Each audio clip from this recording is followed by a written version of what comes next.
Out in the wild, survival is about respect for nature's power and using your own skills to thrive. Bushcraft is about understanding the wilderness. We learn to use its resources to our advantage. More and more people are drawn to bushcraft. It's a chance to reconnect with nature. It's also about learning essential survival skills. These skills can be a lifeline in an emergency. Bushcraft is about self-reliance and resourcefulness. It's about knowing how to build a fire. It's about finding shelter and finding safe water. It's about knowing what to eat and what to avoid. This guide will equip you with advanced bushcraft knowledge. We'll explore innovative techniques for survival. Always remember, practice makes perfect, but always respect nature's power. Shelter is crucial for survival. In the wilderness, having a reliable shelter can mean the difference between life and death. It provides protection from the elements, such as rain, wind, and extreme temperatures, and offers a safe space to rest and recuperate. It protects you from the elements.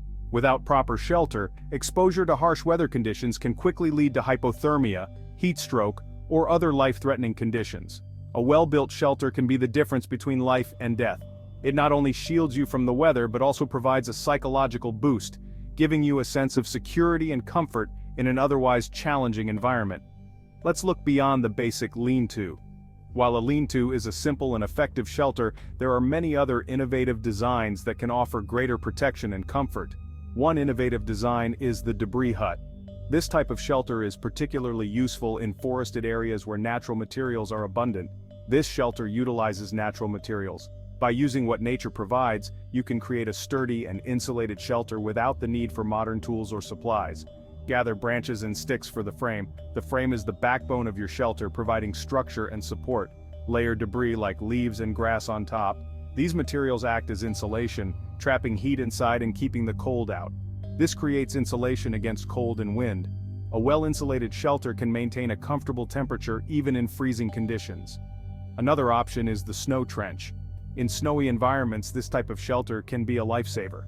In snowy conditions, dig a trench into a snowdrift.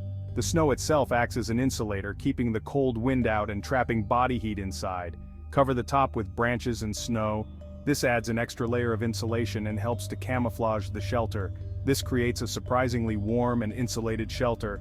Despite the cold outside, the interior of a snow trench can be quite cozy.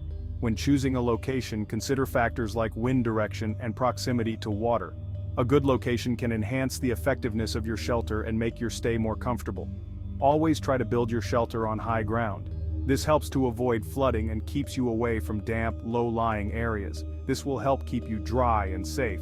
Elevation also provides a better vantage point to spot potential dangers or resources. Remember, a good shelter should be sturdy, weatherproof, and well camouflaged.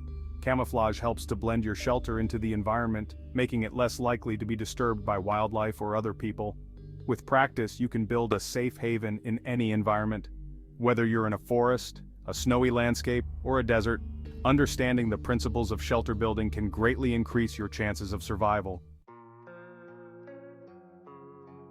Fire provides warmth, light, and safety in the wilderness. It can be a lifesaver in cold conditions, a beacon in the dark, and a deterrent against wild animals. But what happens when your usual fire-starting tools fail? Knowing alternative methods can be crucial for survival. Knowing different fire-starting methods is essential. Whether you're an experienced outdoorsman or a novice camper, having a variety of techniques at your disposal can make all the difference. Let's explore some of these methods. This is especially true if your lighter or matches failed.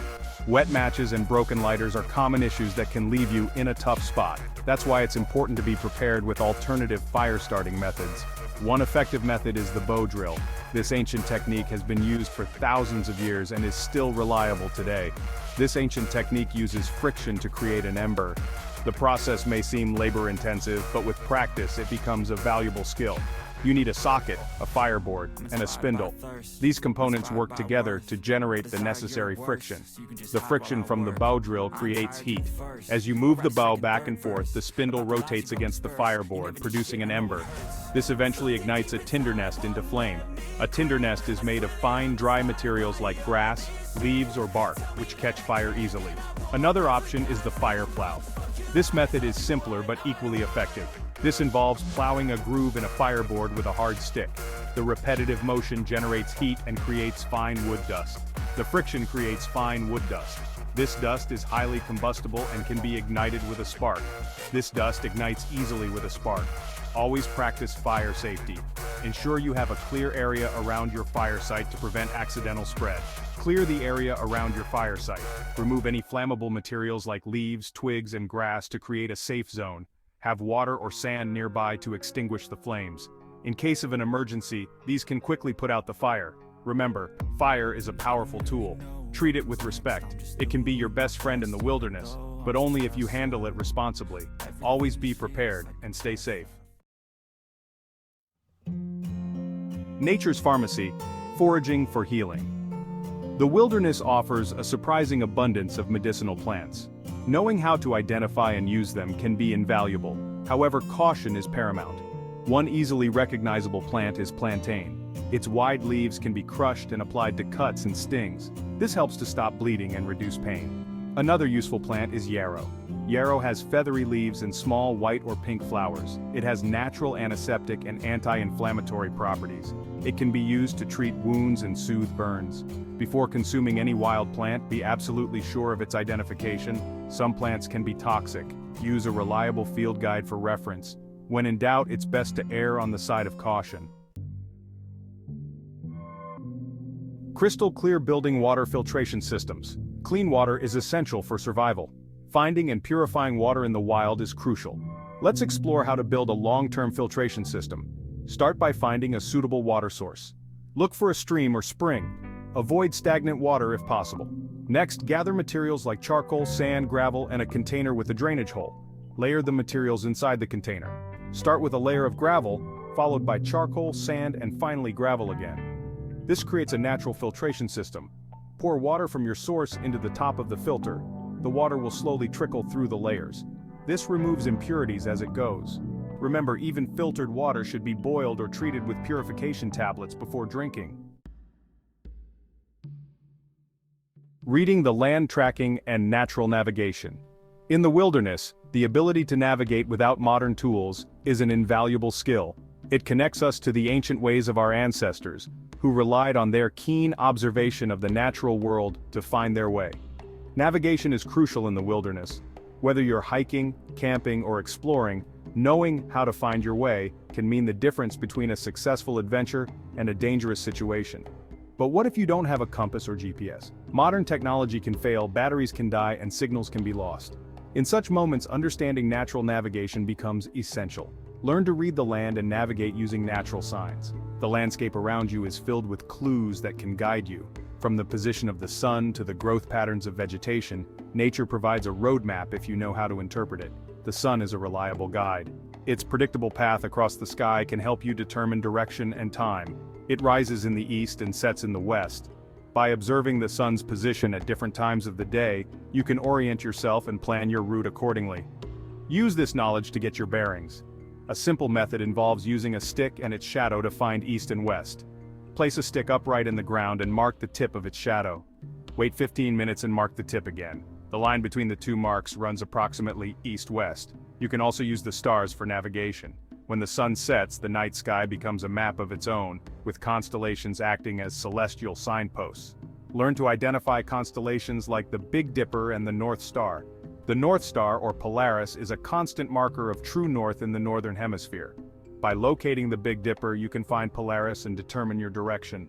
Pay attention to the terrain. The shape of the land can offer valuable information about your surroundings and help you navigate more effectively. Hills and valleys can offer clues about direction. Water flows downhill, so following a stream can lead you to lower elevations and potentially to civilization. Ridges and peaks can provide vantage points to survey the area. Look for signs of animal trails. Animals often create paths that lead to water sources or safe routes through difficult terrain. These often lead to water sources. Observe the vegetation. Plants and trees can tell you a lot about the environment. For instance, certain plants thrive near water, while others prefer drier conditions. Trees often grow more densely on the south-facing slopes. In the northern hemisphere, south-facing slopes receive more sunlight, leading to denser vegetation.